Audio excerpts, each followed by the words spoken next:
जनसंवाद खबर में आपका स्वागत। सड़क चौड़ीकरण में विस्थापित हुए लोग पहुंचे जनता दरबार में, डीएम से आवास देने का किया मांग। दरअसल पटना गया NH 83 के चौड़ीकरण में विस्थापित हुए लोगों ने डीएम के जनता दरबार में शुक्रवार को पहुंचकर आवास देने का मांग किया। इस सिलसिले में पीड़ित लोगों का बताना था कि सड़क चौड़ीकरण में उनका पूरा घर ध्वस्त हो गया है। ऐसे में वे लोग खुले आसमान के नीचे आ गए हैं।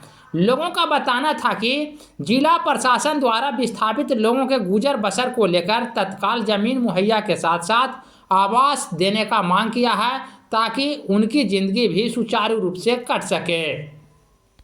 साहब से काहेला डीएम साहब से मिले? सब घर द्वार टूटी ठाई फूटी ठाई, एक घर में 100 आदमी है, वो कहाँ रहते सर?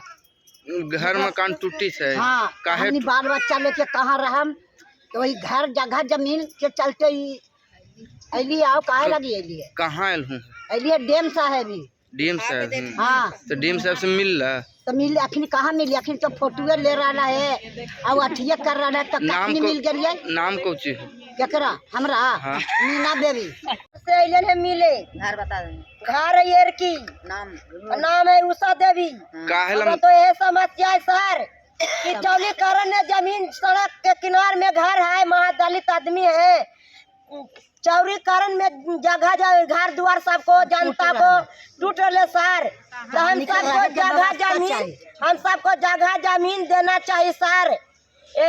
बाबूर बन्ना ने सरकारी जमीन है सर, हम सबको बसाया जाए सर।